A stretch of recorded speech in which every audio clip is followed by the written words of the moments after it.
Well, it's hot weather, it's summertime, and that means that sometimes tempers can be on edge. And, hot weather kind of tends to do that to us. But joining us this morning is Sylacauga Police Chief Kelley Johnson. Chief, good morning to you, sir. Thanks for being here. Morning, Jimmy. Thanks for having me. And certainly appreciative of all the work the Sylacauga Police Department does every day.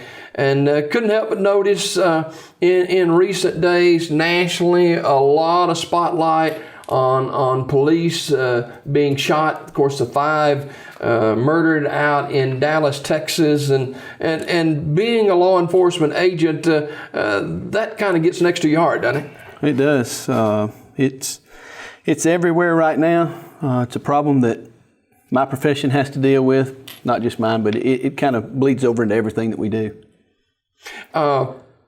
When you first heard of that incident out in Dallas, and we've seen instances prior, but this was the first time since 2011 2001, 9/11, that we had instances where there have been massive police casualties. Yes, sir. It's the largest killing of police officers or emergency officials since 9/11. When you first heard that story, do you immediately revert to your local department? Well, I sat and watched on Fox News, as a lot of people did, watched what was going on. And it's hard not to put yourself in that situation when you do what we do. Me being the chief here, I worry about all the guys that are on the shift. So they're my responsibility. I don't want to see anything happen to them. It's it gets to you, especially when you're at the top of the food chain, so to speak, in the department. It makes you think about it. You start thinking about things that you can do to try to keep the tensions eased here in our town. And we've rolled back some things and beefed up some others to kind of head off anything that we may come across. So-called copycats, events taking place after the fact, that concern you here? It does, and it kind of happened this weekend, as a lot of people see. We've had some videos posted on Facebook from some of our local teens. Is what it winds up being, juveniles in this situation. We've had some Facebook posts and in support of and in against, a lot fewer against our department, but we've had some that were, I don't want to say a hatred toward, but just kind of questioning a lot of things that we do. Walk us through that situation. For people who may not know, there was an incident that took place here in Sylacauga on Saturday night that could have turned out a whole lot worse than it actually ended up. Sure. What happened was that we had a large party over here next to the high school. A teenage party. It was a birthday party for a teen, and there was a very large crowd that the officers responded to a couple of calls there. During the call, they tried to identify the owner or the person responsible for the party, and I think they made contact with the person that owned the building, was allowing the party to go on, and spoke with that person, and everything was okay, I think, for a little while. Maybe got another call back out. Is this 11 o'clock somewhere in there, or? Maybe a little later than 11 o'clock. But on the where the situation kind of turned was where one of our officers noticed a person that they had dealt with the night before, a juvenile, and made contact with that juvenile, knew that juvenile was on probation, and kind of got to talking to him. And I guess due to the situations in Baton Rouge and the situation in Minnesota, he wanted to make some notoriety for himself, and he too started yelling, screaming, being obnoxious at the officers. Officers were trying to talk to him, trying to get in touch with his probation officer, trying to get in touch with his mother. And at the time, was there more than one officer on scene at that time? I believe there were 2 officers on the scene at that time. And I don't know, the way the officer just guesstimated how many kids, and there was 100 or more people out there partying. Mm-hmm. So officers, well outnumbered, really not having a problem with just this one person. And he's making a spectacle, screaming, yelling. So the officers had to act to try to calm the situation. The kid yanked away from the officer, I think, and knocked his radio mic off. So not a lot of force used, but enough to try to get the kid to a position where the officer could take control. And once we got control, I think everything calmed down. The videos continued. There were several people videoing, not just one person. A lot of remarks made during the videos is what I guess people can hear. And it could have really gotten bad. Mm-hmm. You've got 2 officers, maybe 75 to 100 people at a party.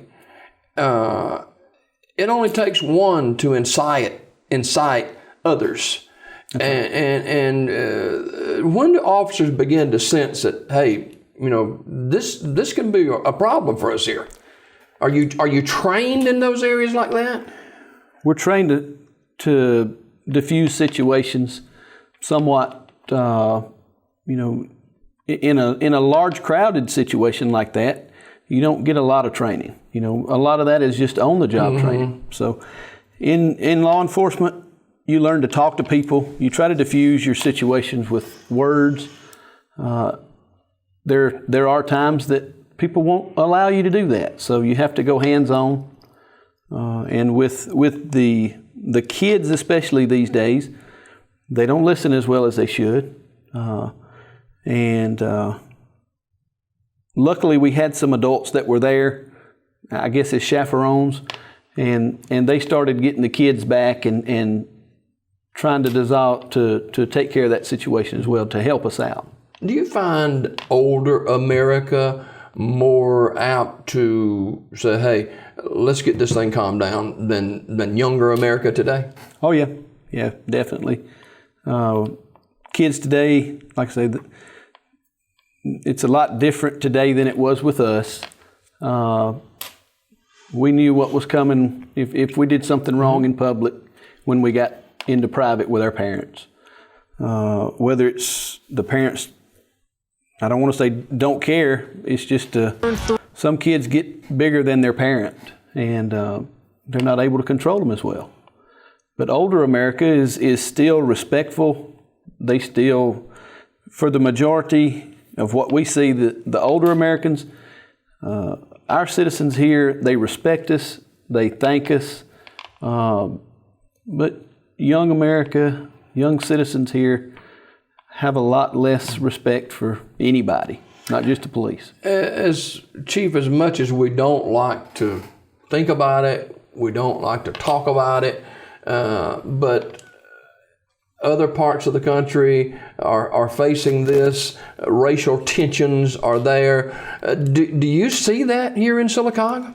Do you see black versus white, white versus black? We don't. Okay. Or we haven't. I think that our community stands together well enough. We have friends on both sides that we can call upon if something were to go on. It's part of community policing. In a smaller community, I think it's a little easier. But just like I said, when it comes to needing an older person to help us out, they're usually there to help us. This social media, I mean, you've got an incident that's taking place, and you've got live video that's going on as it's taking place for everybody to see. Sure. It's, I believe it bolsters the kids nowadays because they can put this stuff straight onto social media while it's happening. It kind of adds fuel to the fire, I think. Mm-hmm. Makes it easier for them to make a bigger name for themselves, whether it's on the street or whatever. So fortunately, the incident didn't evolve into more Saturday night. It could have.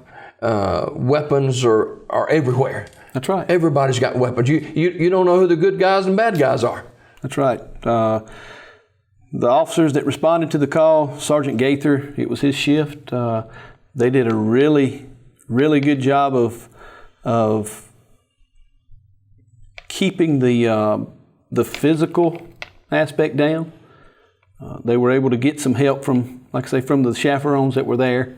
They actually stepped up. They helped diffuse the situation, and we were able to take the juvenile into custody without any type of weapons discharge, whether it was firearms or taser or OC spray.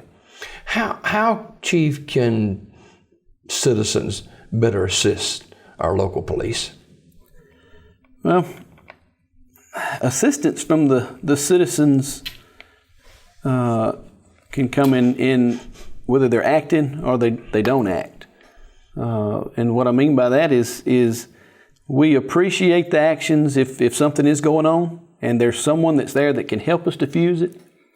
But a lot of times in situations they could make it worse by, if the officer is that outnumbered, maybe not realizing that person's trying to help. Mm-hmm. Sometimes it may be better just to stay back. Now, if the officer asks for help, then let's give it to him. Do what we can do.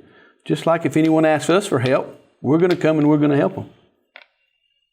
Seems like the summertime, with the heat and people anxious and schools out, just seems like there's so much time on people's hands, and that is a combination that oftentimes leads to an incident.